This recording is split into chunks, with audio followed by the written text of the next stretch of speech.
సాక్షిగా ఇలానే బ్రతుకుచుంటిని యేసయ్యా నీ కృప లేకనే బ్రతుకలేను నా యేసయ్యా నీ కృప లేకనే బ్రతుకలేను నిన్ను తలచి నన్ను నేను మరచి నీ సాక్షిగా ఇలానే బ్రతుకుచుంటిని జీవము లేని దైవారాధనలో నిర్జీవ క్రియలతో మృతుడనైతిని జీవము లేని దైవారాధనలో నిర్జీవ క్రియలతో మృతుడనైతిని జీవాధిపతివై నా జీవితానికి నిత్య జీవము నొసగిన యేసయ్యా జీవాధిపతివై నా జీవితానికి నిత్య జీవము నొసగిన యేసయ్యా నిన్ను తలచి నన్ను నేను మరచి నీ సాక్షిగా ఇలానే బ్రతుకుచుంటిని దారి తెలియని కారు చీకటిలో బ్రతుకే భారమై నలిగిపోతిని దారి తెలియని కారు చీకటిలో బ్రతుకే భారమై నలిగిపోతిని నీతి సూర్యుడా ఎదలో ఉదయించి బ్రతుకే వెలుగుతో నింపిన యేసయ్యా నీతి సూర్యుడా ఎదలో ఉదయించి బ్రతుకే వెలుగుతో నింపిన యేసయ్యా నిన్ను తలచి నన్ను నేను మరచి నీ సాక్షిగా ఇలానే బ్రతుకుచుంటిని సద్గుణశీలుడా సుగుణాలు చూచి హృదిలో నేను మురిసిపోతిని సద్గుణశీలుడా సుగుణాలు చూచి హృదిలో నేను మురిసిపోతిని సుగుణాలు నాలో చూచుటకే నీవు సిలువలో నాపై నలిగిన యేసయ్యా సుగుణాలు నాలో చూచుటకే నీవు సిలువలో నాపై నలిగిన యేసయ్యా నిన్ను తలచి నన్ను నేను మరచి నీ సాక్షిగా ఇలానే బ్రతుకుచుంటిని యేసయ్యా నీ కృప లేకనే బ్రతుకలేను నా యేసయ్యా నీ కృప లేకనే బ్రతుకలేను. ఈ ఘనమైన నామాన్ని బట్టి వందనములు స్తోత్రములు చెల్లించుచున్నాము. అక్షయరావు స్వామి మాకు ఇచ్చిన ఈ బాధ్యతను బట్టి వందనములు స్తోత్రములు చెల్లించుచున్నాము. నీ చెప్పును బట్టి ఈ దయను బట్టి ఆయన మేము 40వ కాన్ఫరెన్స్ ఏర్పాటు చేసుకుని ఉన్నాము. మీరు దాన్ని ఆశీర్వదించి దీవెనకరంగా జరిగిస్తూ ఉన్నారు. ఈనాడు దేవుడు మా పేరును మీ ఆత్మతో నింపి మాకు అనేకమైన సంగతులు మీరు బోధించినందుకు మేము వందనములు స్తోత్రములు చెల్లించుకుంటున్నాము. మరియు దినము మాకు ఆశీర్వాదంగా ఇచ్చి నాయన మీ వాక్యంలో మేము ఆనందించే విధంగా నాయన మీ పిల్లలు వాడుకుంటారని బట్టి వందనములు స్తోత్రములు చెల్లించుకుంటున్నాము. ఇప్పుడైనా మా పిల్లలు మీ వాక్యం బోధించి ఉండగా మీ ఆత్మతో పిల్లలు నింపండి. మాకు ఏ వాక్యం అవసరమో నాయన మేము ఏమి నేర్చుకోవాల్సిన సత్యంలో నేర్చుకోవడానికి సహాయం చేయాలి. విశ్వాస జీవితంలో మేము బలపడే విధముగాను, స్థిరపడే విధముగాను, ప్రకటించే విధముగాను మమ్మల్ని తయారు చేయమని మేము వేడుకుంటున్నాం. దేవాలైనా ఇదే పరిస్థితులకు మంచి నీటి స్థితిని దయచేయమని వేడుకుంటున్నాం.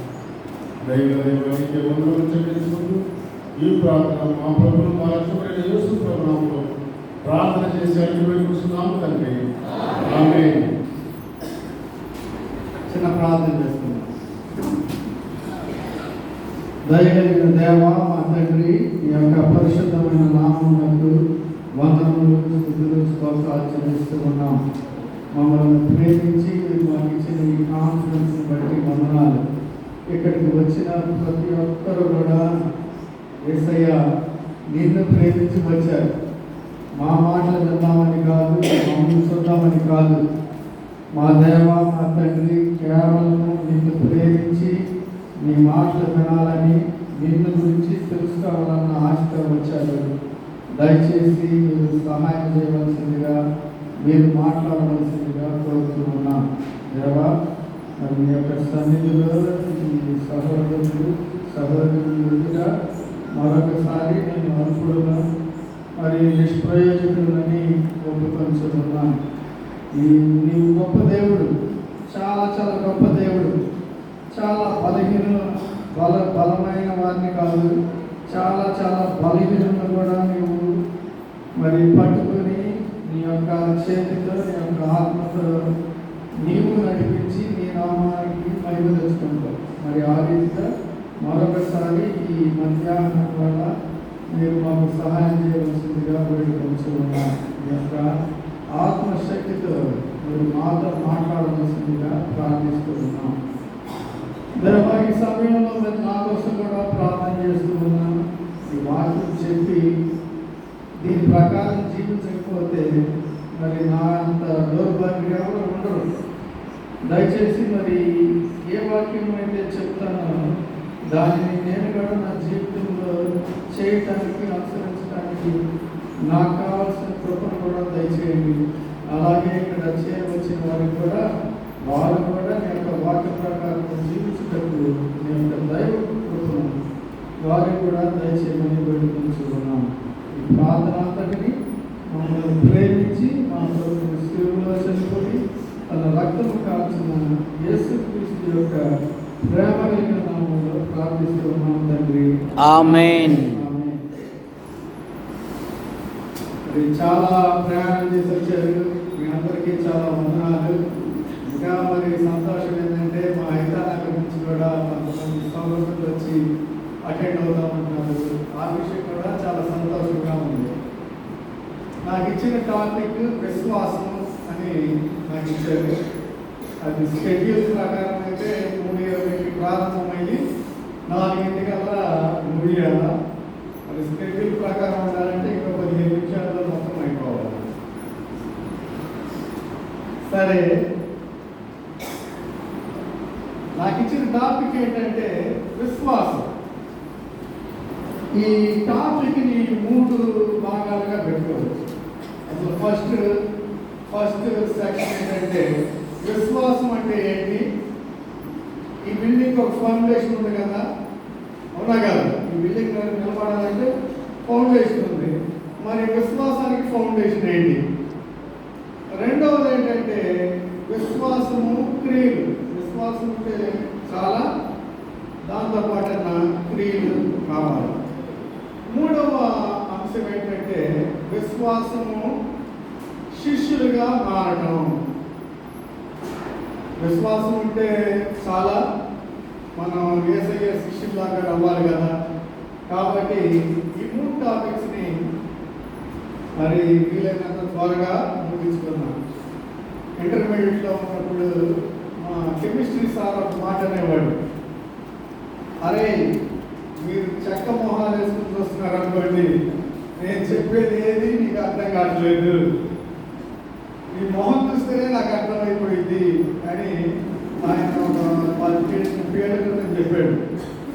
వయసు ఏం చేసిందంటే 30 ఏళ్ళలో ఆయన అప్పుడు చెప్పిన మాట ఇప్పుడు నేను మరి అనుభవపూర్వకంగా తెలుసుకోగలుగుతాను. కాబట్టి మీరు అందరూ కూడా చక్కగా ఆలోచిస్తూ ఉంటే మీకు అర్థమవుతుంది అని నెక్స్ట్ టాపిక్లోకి వెళ్తా. మీరు కూడా నాకులాగా చెక్క పొగాల్సి చూస్తూ ఉంటారు అనుకోండి, వీళ్ళకి అర్థం కాలేదు కాబట్టి నేను మళ్ళా చెప్పాల్సి వస్తుంది. కాబట్టి ఈరోజు ఎంత త్వరగా అవుతుంది అన్నది నా చేతిలో లేదు, మీ చేతిలో ఉంది. మనం ఈరోజు ఉన్న ఈ ప్రపంచం ఎలా ఉందంటే అపనమ్మకంతో ఉంది, అవిశ్వాసంతో ఉంది, ఆందోళనతో ఉంది, అనుమానాలతో ఉంది.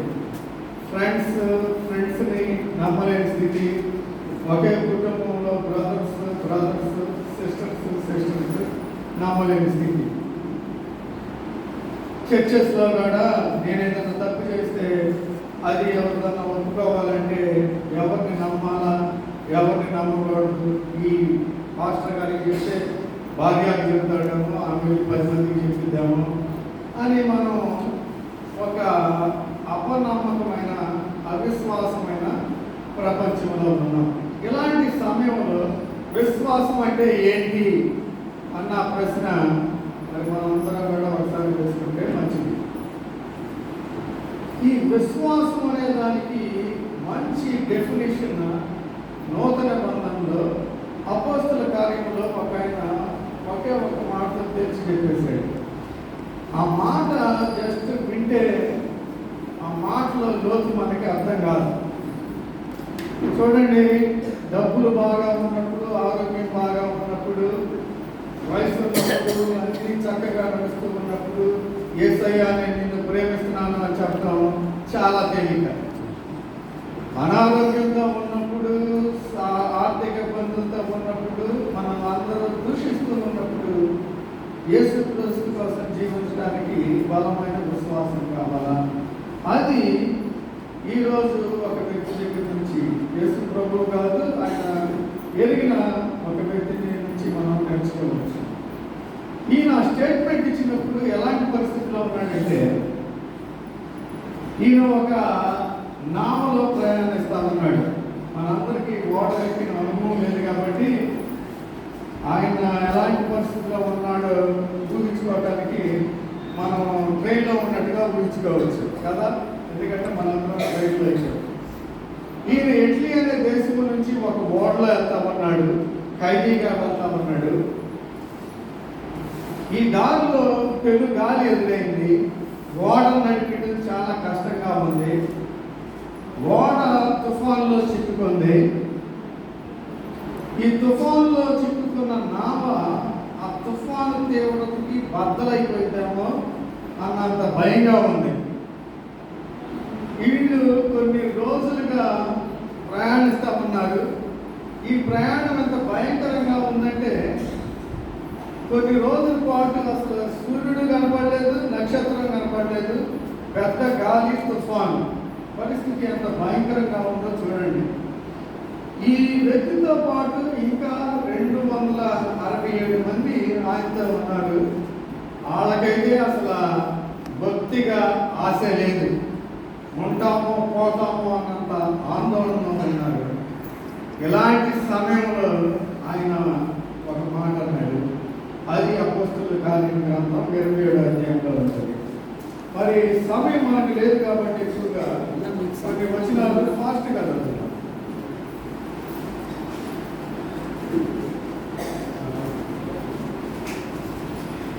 మీరు సంపూర్ణంగా కొనసాగించవచ్చు. ఓకే.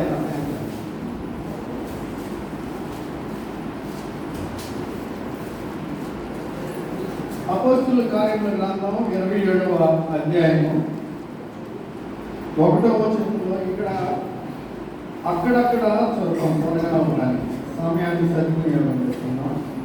1వ వచనంలో పౌలు ఓడ ఎక్కి ఇటలీ వెళ్ళాలని నిర్ణయమైనప్పుడు. 4వ వచనంలో సీదోను నుండి బయలుదేరిన తర్వాత ఎదురుగాలి కొట్టుచున్నందున. 8వ వచనం చూడండి, బహు కష్టపడి మంచి రేవులు అని ఒక స్థలమునకు చేరుకుని. 9వ వచనం, ప్రయాణం చేయుట అపాయకరమైనను. 20వ వచనం, కొన్ని దినములు సూర్యుడైనను నక్షత్రములైనను కనబడక 20వ వచనంలోనే పెద్ద గాలి మా మీద కొట్టినందున ప్రాణములతో తప్పించుకొని మనం ఆశ బొత్తిగా పోయిను. ఎలాంటి సమయంలో 22, 23 వచనాలు చూడండి. ఓడకే కానీ మీలో ఎవరి ప్రాణమునకును హాని కలుగదు. నేను ఎవరిని సేవించుచున్నానో ఆ దేవుని దూత గడిచిన రాత్రి నా యొక్కకి నుంచి పౌలా భయపడకును అని చెప్పాను. 25వ వచనంలో కాబట్టి అయ్యలారా ధైర్యము తెచ్చుకునడి, నాతో దోష చెప్పిన ప్రకారం జరుగును. విశ్వాసం అంటే ఏంటన్నది తర్వాత మాటల్లో ఉంది. నేను దేవుని నమ్ముచున్నాను. చూసారండి, విశ్వాసం అంటే ఏంటంటే, విశ్వాసానికి పునాది ఏంటంటే పరిస్థితులు ఎంత భయంకరంగా ఉన్నా, ఎంత ప్రమాదకరంగా ఉన్నా, ప్రాణాలు పోతా ఉన్నా దేవుడు మాట ఇస్తే ఆ మాటని నమ్మడం. కాబట్టి అది చాలాసార్లు దేవా నాకు మంచి ఉద్యోగం, మంచి కారు, మంచి మంచి భార్య, నేను సేవ చేస్తాను అది మనం అన్ని పరిస్థితులు బాగుండాలా అప్పుడు నేను నమ్ముతా అన్నట్టుగా ఉంటాం. నిజమైన విశ్వాసం ఏంటంటే పరిస్థితులు ఎంత భయంకరంగా ఉన్నా నేను దేవుని నమ్ముతున్నాను. మొట్టమొదటి మానవుడు పౌలు గారు ఉన్న పరిస్థితులకి క్వైట్ ఆపోజిట్, అంటే చాలా వ్యతిరేకమైన పరిస్థితుల్లో ఉన్నాడు. మొట్టమొదటి మానవుడు ఎక్కడ ఉన్నాడు? ఏదెన్లో ఉన్నాడు. ఆయనకి అక్కడ తుఫాన్ లేదు, ఏమీ లేదు. అయినా అవునా కాదు, చక్కగా దేవుడు ఏదో తోట పెట్టాడు. ఆ ఏదో తోటలో ఉంటున్నాడు, అన్నింటినీ పరిపాలిస్తామన్నాడు. అలాంటి సమయంలో సర్పం వచ్చింది. సర్పం వచ్చి ఈ పండు తింటే దేవదూతలాగా ఉంటారు అంటే మొదటి మానవుడు ఏం చేశాడంటే సర్పంతో పౌలు గారి లాగా నేను దేవుని నమ్ముతున్నాను అని చెప్పాల. ఆ మాట కనుక చెప్పుకుంటే మనం ఈరోజు ఇక్కడ ఉండేవాళ్ళం కాదు కదా. ఆదాము అవ్వ ఏం చేశారంటే దేవుని మాట నమ్మకోకుండా అపవాది చెప్పిన అబద్ధాన్ని నమ్మారు. చూడండి, మనందరం క్రైస్తవులు చిన్నప్పటి నుంచి మరి వాక్యంలో పెరుగుతూ ఉంటాం, చర్చి వాతావరణంలో పెరుగుతూ ఉంటాం. మనందరం కూడా చాలాసార్లు దేవుని మీద నమ్మకం ఉంచాం, అన్ని విషయాల్లో నమ్మకం ఉంచాం, అన్ని పరిస్థితుల్లో నమ్మకం ఉంచాం. మరి పౌలు గారి లాగా మనందరం కూడా పరిస్థితులు ఎలా ఉన్నా దేవుని మీద సంపూర్ణంగా మరి నమ్మకం ఉంచాలా. ఇంకొక మాట ఏంటంటే ఈరోజు అప్పుడంటే పౌలు గారికి దేవదూత వచ్చి కనపడి చెప్పాడు, ఆయన నమ్మాడు, బాగానే ఉంది. ఈరోజు మన పరిస్థితి ఏంటి? మనకి ఎవరు దేవదూతలు రావట్లేదు. మరి మనం ఎలా అంటే బైబిల్ ఏం చెప్తా ఉందంటే బైబిల్లోని ప్రతి ఒక్క లేఖనం కూడా, ప్రతి ఒక్క చాప్టర్ అది దైవావేశం వలన కలిగింది. మనకి ఎలాంటి పరిస్థితి వచ్చినా ఆ రోజు మనకి కావాల్సిన వాక్యం ప్రార్థన చేసి, మోకాళ్ళ నుండి ప్రార్థన చేసి మనం దేవుడితో సమయం గడిపితే దేవుడు ఈరోజు కూడా మనం ఏం చేయాలా అన్నది మనకి తెలియజేస్తాడు. రెండవ టాపిక్ విశ్వాసము మరియు క్రియలు. కొలస్సీలకు రాసిన పత్రికలో దుష్క్రియల గురించి ఉంది. విశ్వాసము క్రియలు అంటే దుష్క్రియల గురించి కాదు, లేదా చెడ్డ క్రియల గురించి కాదు. తీతుకు రాసిన పత్రిక 2వ అధ్యాయం 7వ వచనంలో ఈ విధంగా ఉంది.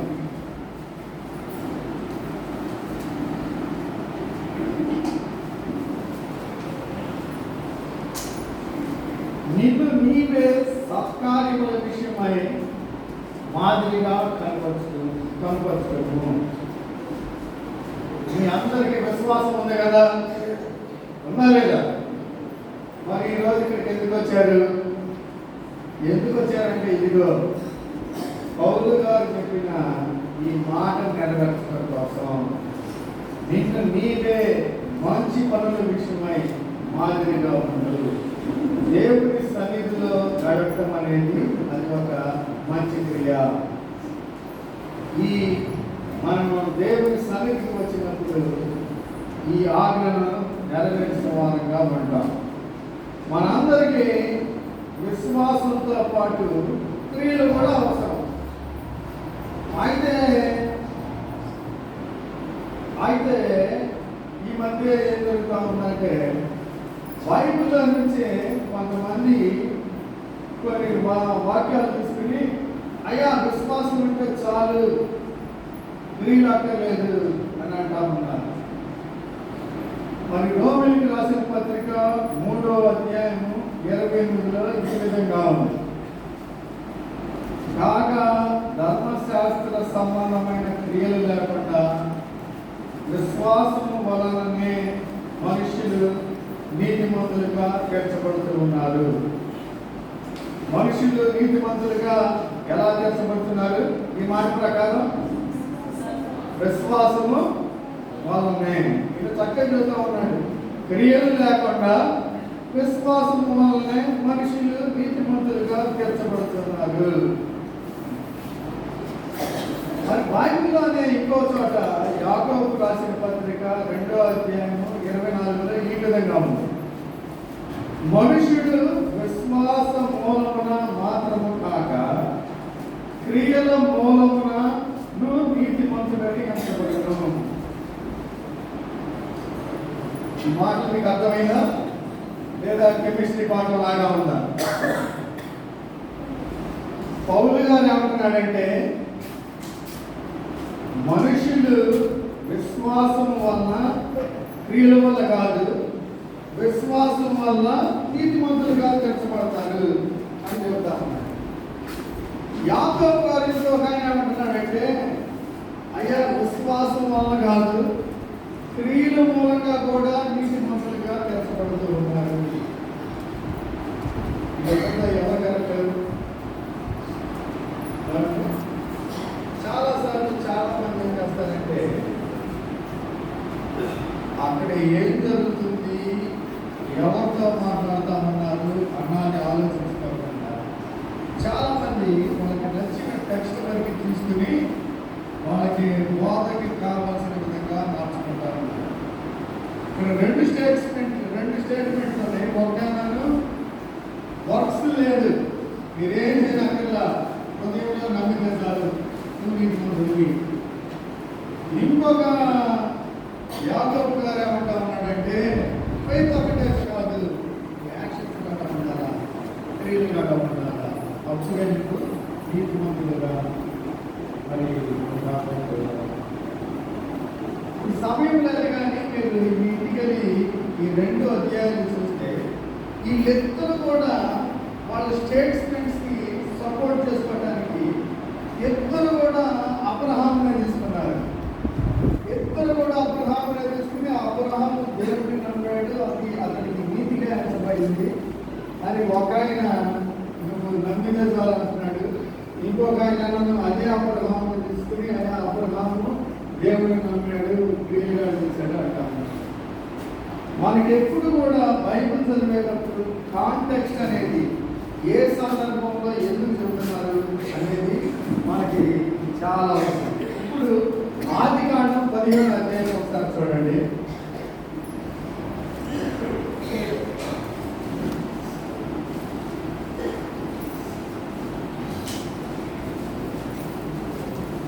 విశ్వాసము వల్లనే మనుషులు నీతిమంతులుగా తీర్చబడుదురు అన్నదాన్ని ఒకసారి పరిశీలన చేద్దాం. ఆదికాండం 15వ అధ్యాయము 5-6 వచనాలు. మరియు ఆయన వెలుపలికి అతన్ని తీసుకొని వచ్చి, ఆయన అంటే ఎవరంటే ఇక్కడ యెహోవా వాక్కు, మరి దేవుడు మరి అబ్రహాముని బయటికి తీసుకుని వచ్చి అక్కడ ఆయన అంటే దేవుడు, దేవుని వాక్కు, అతని అంటే అబ్రహాము. మరియు ఆయన వెలుపలికి అతన్ని తీసుకుని వచ్చి, నీవు ఆకాశం వైపు తేరి చూచి నక్షత్రములను లెక్కించుటకు నీ చేతనైతే లెక్కించమని చెప్పి నీ సంతానము అలాగని చెప్పెను. అతడు యెహోవాను నమ్మెను, ఆయన అది అతనికి నీతిగా చేసెను. చూడండి, క్రియలు లేకపోకుండా ఇక్కడ అబ్రహాము గారు నీతిమంతుడని ఎంచబడ్డాడు. ఎలా ఎంచబడ్డాడు? ఇదిగో ఆకాశం వైపు చూశాడు, ఆ నక్షత్రాలు ఎన్ని ఉన్నాయో, దేవుడు నాకు అంతమంది పిల్లలు ఇస్తాడు అని నమ్మాడు. ఆయన నీతిమంతుడిగా ఎంచబడ్డాడు. ఈ నీతిమంతుడిగా ఎంచబడటం అనేది, ఈ మాట మీరు జాగ్రత్తగా గుర్తుపెట్టుకోండి, ఈయన దేవుని ఎదుట నీతిమంతుడిగా ఎంచబడ్డాడు. దేవుడు నీ హృదయాన్ని డైరెక్ట్గా చూస్తాడు. మనం ఇక్కడ ఎందుకు వచ్చాము, ఎలా వచ్చాము అన్నది ఆయనకి ఉద్దేశాలు కూడా తెలుసు. కాబట్టి దేవుని ఎదుట మనకి నీతి కావాలంటే మనకి విశ్వాసం ఉంటే చాలు, క్రియలు అక్కర్లేదు. ఇప్పుడు యాకోబు గారు ఆయన చెబుతా ఉన్నాడంటే, అయా విశ్వాసం వల్ల మాత్రమే కాదు, క్రియల వల్ల కూడా నీతిమంతులుగా తీర్చబడతారు అని చెప్పాడు. దానికి ఉదాహరణగా ఆయన కూడా అబ్రహాముని తీసుకుని, అబ్రహాముని దేవుడు నీ ఒక్కడై ఉన్న కుమారుణ్ణి మోరియా పర్వతం మీద దహన బలిగా ఇవ్వు అన్నప్పుడు ఆయన క్రియల ద్వారా ఆయన విశ్వాసాన్ని రుజువు చేసుకున్నాడు. ఆయన క్రియల ద్వారా నీతిమంతుడిగా తీర్చబడ్డాడు. కాబట్టి నమ్మితే చాలదు, నీ విశ్వాసానికి క్రియలు కూడా ఉండాలా, అప్పుడే నీవు నీతిమంతుడిగా ఎంచబడతావు. అర్థమవుతుందా? మొదటిది నీవు విశ్వాసం ద్వారా నీతిమంతుడిగా అవుతావు. అది ఎవరి దగ్గర? దేవుని ఎదుట. రెండవది క్రియల ద్వారా మనం నీతిమంతులుగా తీర్చబడతాం. అది ఎవరి ఎదుట? దేవుని ఎదుట, మనుషుల ఎదుటగా కూడా. నేను క్రైస్తవుడిని నమ్ముకుని చెప్తే చాలు, అది క్రియల్లో కూడా చూపించాలి. ఆ క్రియలు లేవనుకోండి, ఒక విధంగా నా విశ్వాసం మృతమైనట్టుగా ఉంటుంది. కాబట్టి అందరికీ విశ్వాసం ఉండాలా. ఆ విశ్వాసం మొదటి టాపిక్లో లాగా అన్నీ బాగున్నప్పుడే కాదు, ప్రతికూలమైన సందర్భాల్లో ఉండాలా. రెండవది, మన విశ్వాసం దేవుని ఎదుట నీతిగా ఎంచబడాలా. క్రియల ద్వారా మనుషుల ద్వారా కూడా, మనుషుల ఎదుటగా కూడా నీతిమంతులుగా తీర్చబడాలి. మరి చివరి 5-10 నిమిషాలు మూడవ టాపిక్లోనికి వెళ్దాం. విశ్వాసము మరియు శిష్యులుగా చేయబడినాం. లాస్ట్ ఇయర్ మే నెలలో, మార్చి నెలలో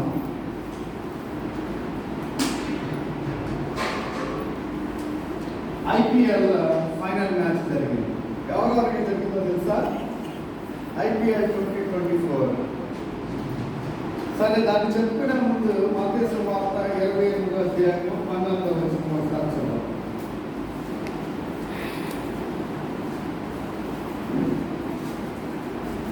మత్తయి సువార్త 28.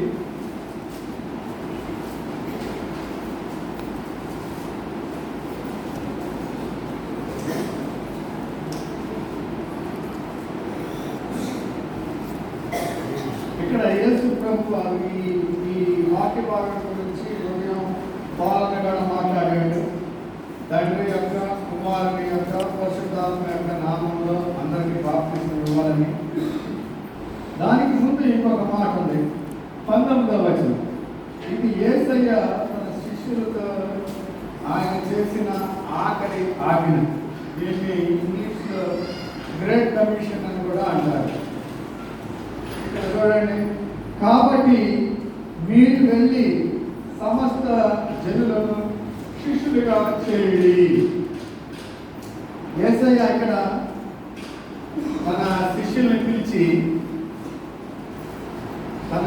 పిలిచి అయ్యా మీరు సమస్త దేశాలకు వెళ్ళండి, సమస్త దేశాలకు వెళ్ళి వాళ్ళని క్రైస్తవులుగా చేయండి అంటున్నాడా? చర్చికి వెళ్ళే వాళ్ళగా చేయండి అంటున్నాడా? మీటింగ్కి పోయే వాళ్ళగా చేయండి అంటున్నాడా? ఈ మాట మీకు బాగా అర్థం కావడం కోసం ఐపీఎల్ మ్యాచ్ గురించి ఒకసారి ఆలోచించాలి. మార్చిలో మేలోను చెన్నైలో ఐపీఎల్ క్రికెట్ మ్యాచ్ జరిగింది. ఎవరెవరికి జరిగిందంటే కోల్కతా నైట్ రైడర్స్కి సన్ రైజర్ హైదరాబాద్ వాళ్ళకి ఆ మ్యాచ్ జరిగింది. ఈ మ్యాచ్ చూడటం కోసం కోల్కతా ఫ్యాన్స్ కోల్కతా నుంచి, హైదరాబాద్ ఫ్యాన్స్ హైదరాబాద్ నుంచి వచ్చారు. వీళ్ళకి వాళ్ళ టీమ్ ప్లేయర్స్ అంటే చాలా ఇష్టం. వాళ్ళ టీమ్ ప్లేయర్స్ మరి వాళ్ళని ఫేస్బుక్లో ఫాలో అవుతూ ఉంటారు, ఇన్స్టాగ్రామ్స్లో ఫాలో అవుతూ ఉంటారు.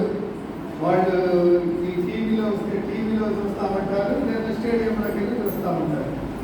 హైదరాబాద్ ఫ్యాన్స్ అంతా కూడా వాళ్ళ టీమ్ కలర్స్ వేసుకుని వచ్చాడు. వాళ్ళ టీమ్ కలర్స్ ఫేస్కి చక్కగా చూస్తున్నారు. కోల్కతా నైట్ రైడర్స్ ఫ్యాన్స్ కూడా వచ్చారు. వాళ్ళు కూడా వాళ్ళ టీమ్ బట్టలు వేసుకున్నారు. కొంతమంది మరి వాళ్ళ టీమ్ ప్లేయర్స్ పేర్లు పట్టుకుని జెండాలు పట్టుకుని గుర్తుతా ఉన్నారు. 4లు 6లు కొడతామంటే పెద్ద పెద్ద కలుస్తూ ఉన్నారు, వేస్తూ ఉన్నారు. మ్యాచ్ అయిపోయేదాకా పెద్ద పెద్ద కేకలు, ఉత్సాహం, ఇంకా కొట్టుకొని కలుస్తూ ఉన్నారు. మ్యాచ్ అయిపోయింది, మరి కోల్కతా గెలిచింది. హైదరాబాద్ అంతా చాలా బాధగా ఉన్నారు. మరి మ్యాచ్ అయిపోయిన తర్వాత అవార్డులు ఇచ్చారు. అవార్డులు ఇచ్చిన తర్వాత ఈ ఫ్యాన్స్ అంతా కూడా ఆ స్టేడియంలో ఉన్న 50,000 మంది 60,000 మంది కూడా ఎవరు దారిన వాళ్ళు వెళ్ళిపోయారు. వీళ్ళల్లో ఒక్కడు కూడా అయ్యా ధోని లేదా ఫలానా ప్లేయర్ నువ్వు బాగా ఆడుతున్నావు, నిన్ను ఎవరన్నా చెడ్డగా అన్నా కానీ నువ్వు వాళ్ళని తిరిగి తిట్టడం లేదు, నువ్వు నాకు నచ్చావు, నేను నిన్ను నిజ జీవితంలో కూడా ఫాలో అవుతానని వాళ్ళలో ఒక్కడు కూడా చెప్పలేదు. ఈ రోజున నా మాటలు మీకు బాధగా ఉండొచ్చు, కష్టంగా ఉండొచ్చు. ఆదివారం నాడు సింపుల్గా చర్చికి వెళ్ళొచ్చి ఇంటికి వెళ్ళి నిద్రపోయే వాళ్ళ గురించి యేసయ్య పెద్ద ఆసక్తిగా లేడు. ఆయన కేవలం చర్చికి వెళ్ళి చందాలు ఇచ్చే వాళ్ళ కోసం యేసు ప్రభువు ఈరోజు వెతకడం. యేసయ్య ఇచ్చిన ఆఖరి ఆజ్ఞ. ఒకసారి అమెరికాలో ఉన్నప్పుడు మా నాన్నకి హార్ట్ అటాక్ వచ్చింది. ఆయన ఏమంటున్నాడంటే 2019లో జరిగింది, నేను చచ్చిపోతానే పిలిచి అయ్యా నేను ఫలానానికి 3 లక్షలు అప్పుడు దయచేసి అని చెప్పాడు. ఏమండి ఎవరైనా చనిపోతున్నప్పుడు ఇక వదిలి వెళ్ళిపోతున్నప్పుడు చాలా ప్రాముఖ్యమైన సంగతి చెప్తారు, అవునా కాదా? యేసయ్య కూడా తన శిష్యుల్ని వదిలిపెట్టి వెళ్ళిపోతా ఉన్నప్పుడు ఆయన ఇచ్చిన ఆజ్ఞ ఏంటంటే మీరు సమస్త జనులు శిష్యులుగా చేయండి. చప్పట్లు కొట్టేవాళ్ళు ఆమేనని చెప్పి మళ్ళీ లోకంలో కలిసిపోయే వాళ్ళ మీద యేసయ్య వాళ్ళ కోసం ఈరోజు ఎదుర్కోలేదు. ఈయన పరలోకంలో ఉండి ఎవరు నాకు శిష్యులాగా ఉంటారు అని ఉన్నాడు. శిష్యుడికి మరి వీళ్ళకి ఉన్న తేడా మనకి మత్తయి సువార్తలో చక్కగా కనిపిస్తూ ఉంటుంది. మత్తయి సువార్త 8వ అధ్యాయంలో కొంతమంది జనసమూహం ఉన్నారు, జనసమూహం ఉన్నారు. మత్తయి సువార్త 7వ అధ్యాయంలో యేసు ప్రభు ఏం చేశాడంటే కొండ మీద ప్రసంగం చేశాడు. మీరు అడగండి మీకు ఇవ్వబడింది, మీరు తట్టండి మీకు తీయబడింది, మీరు వెతకండి మీకు దొరికింది అంటే జనసమూహానికి బాగా నచ్చింది ఆ మాటలు. వాళ్ళందరూ కూడా నేను మీతో ఉంటాం అన్నట్టుగా నిర్ణయించుకున్నారు. అదే అధ్యాయం లేదా తర్వాత అధ్యాయంలో వచ్చేసరికి యేసయ్య ఏమన్నాడంటే ఆకాశంలో ఉండే లేదా మరి నక్కలకి వీటన్నిటికి జంతువులకి తలవాల్చుకోవడానికి స్థలం ఉంది, కానీ మనిషి కుమారుడికి తలవాల్చుకోవడానికి కనీసం స్థలం కూడా లేదు అని చెప్పాడు. దాంతో ఈ జనసమూహం అంతా కూడా ఫ్యాన్స్ అంతా కూడా ఏమైపోయారంటే డ్రాప్ అయిపోయాడు. మత్తయి సువార్త 8వ అధ్యాయం చూడండి, 23వ వచనం. మత్తయి సువార్త 8వ అధ్యాయం 23వ వచనం. ఆయన దోణి ఎక్కినప్పుడు ఆయన శిష్యులు ఆయన వెంట వెళ్ళి. చూడండి, యేసయ్య దోణిలో ఎవరెక్కారు? శిష్యులు. బహుజన సమూహం అంతా వాళ్ళందరూ కూడా డ్రాప్ అయిపోయి వెళ్ళిపోయారు. కాబట్టి యేసు ప్రభు ఈరోజు చప్పట్లు పెట్టే వాళ్ళ కోసం లేదా కాసేపు కేకలేసి వెళ్ళిపోయే వాళ్ళ కోసం చూస్తాం లేదు. ఆయన వెంట వచ్చే శిష్యుల కోసం చూస్తామన్నాడు.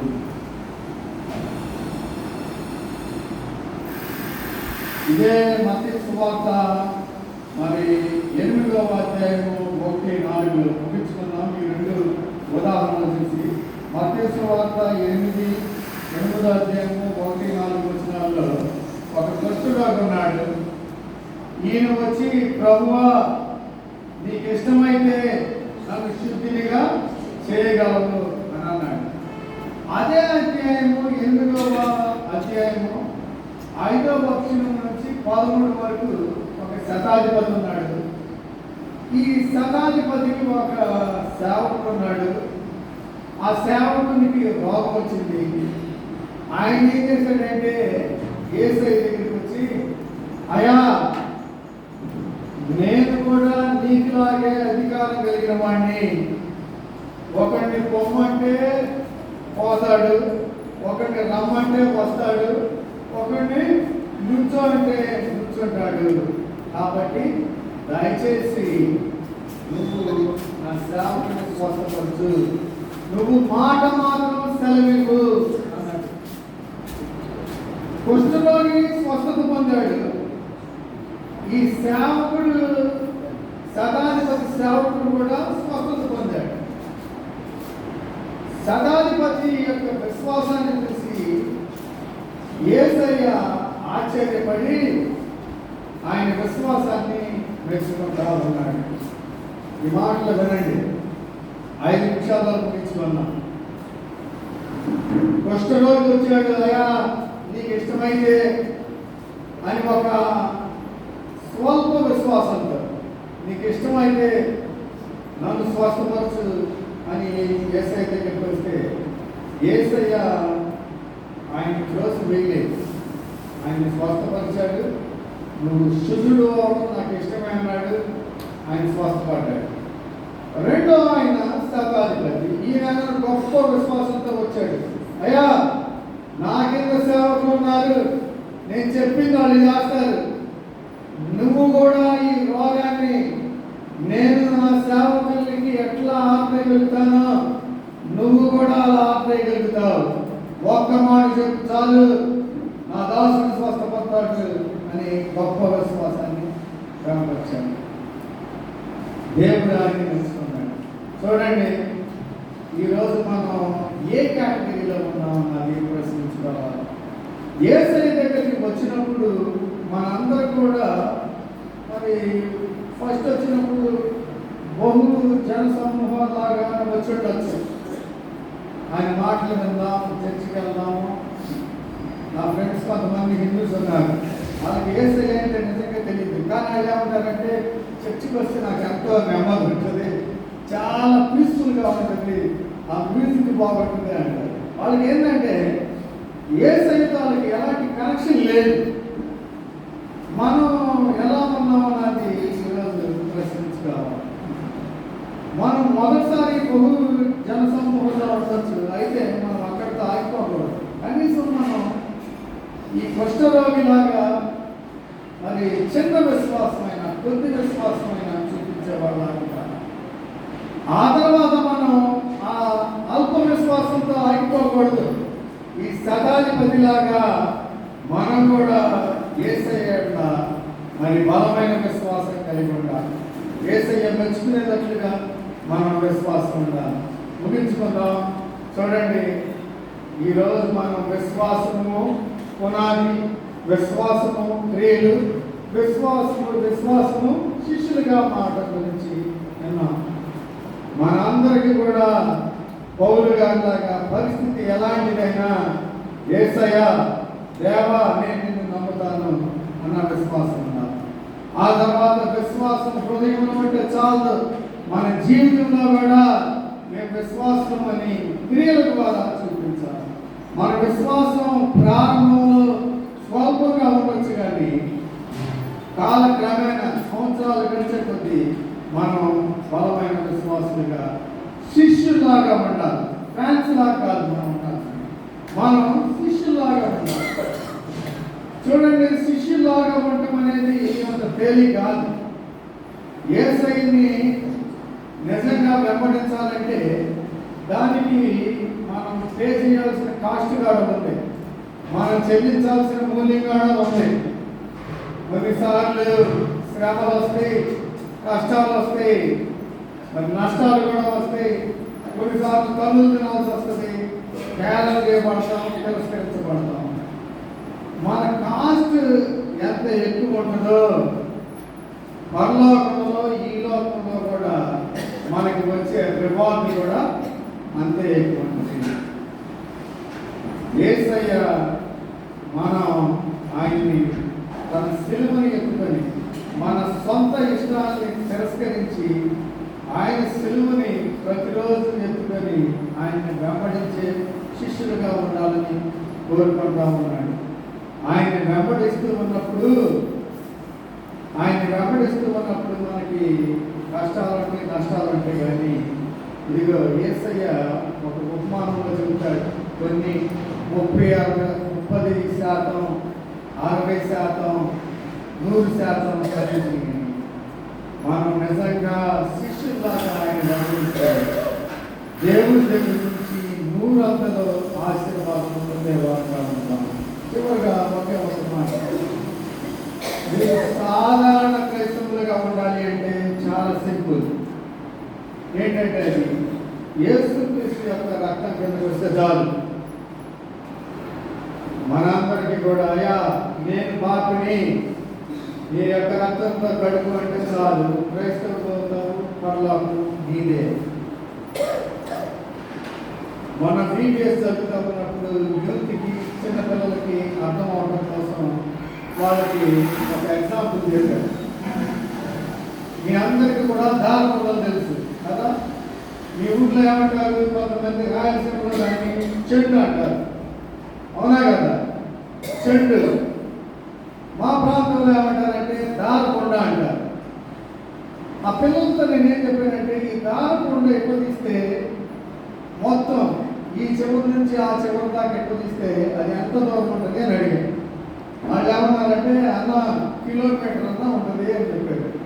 నేనేం చెప్పానంటే, ఒక అంచు తీసుకుని 1 సెంటీమీటర్ అంతా దానికి ఒక రెడ్ పెట్టి మిగిలిన కిలోమీటర్ అంతా కూడా అక్కడ తెల్లగా వదిలేసి అని ఆ తర్వాత వాళ్ళకి అర్థం కావడానికి ఆ చిన్నపిల్లలకి ఏం చేశానంటే, ఇదిగో ఈ చిన్న అంచు 1 సెంటీమీటర్ ఉంటే అది నువ్వు ఈ లోకంలో జీవించే జీవితం.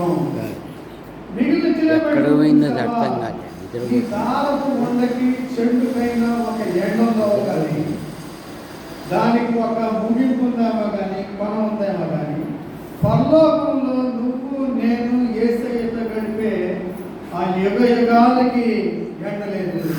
కాబట్టి నా స్నేహితుడ, నువ్వు ఏం తెలుసుకుంటావు? ఇదిగో ఈ చిన్న పనిలో నేను ఎట్టో కొట్ట సంతోషంగా బతికేస్తాను అని నువ్వు బతుకుతావా, లేదా ఆ యుగ యుగాల కోసం యేసుక్రీస్తు కోసం కొద్దిగా శ్రమపడతావా అని నేను మనం అడిగాను. అదే ప్రశ్న ఈరోజు మిమ్మల్ని కూడా అడుగుతామన్నా. యేసయ్య మరి కేవలం చర్చికి వెళ్ళి చప్పట్లు కొట్టే వాళ్ళ కోసం చూడటం లేదు, శిష్యులు కావాలని ఆయన మరి ఎదుగుతామన్నాడు. భూమి అంతటా కూడా వెళ్ళి మనం ప్రకటించాల్సిన సువార్త చెప్పాల్సిన బాధ్యత ఉంది. అయితే ముందుగా మన ఇంట్లో అందరికీ చెప్పాలి. నా కుటుంబంలో దేవుడు నాకు ఒక భార్యని 2 పిల్లల్ని ఇచ్చాడు. మీ గురించి దేవుడు నన్ను ఎక్కడుగుతాడో లేదో కానీ నా భార్య నా పిల్లల గురించి దేవుడు ఖచ్చితంగా అడుగుతాడు. జాన్, మీ పిల్లలకి రక్షణ గురించి చెప్పావా? వాళ్ళు దేవుళ్ళు ఎదుగుతా ఉన్నారా? మీ పరిస్థితి కూడా అయితే ఇక్కడ తల్లులు ఉన్నారు, తండ్రులు ఉన్నారు, మీకు పిల్లలు ఉంటారు. ముందు మనం మన పిల్లలకి మిషనరీలుగా ఉందాం, యేసు క్రీస్తు యొక్క శిష్యులుగా ఉందాం. మనకి ఈ లోకంలో శ్రమ ఉంటుంది, కానీ శ్రమ కంటే 100 రెట్లు రివార్డ్ పరలోకంలో ఉంది. దేవుడి మాట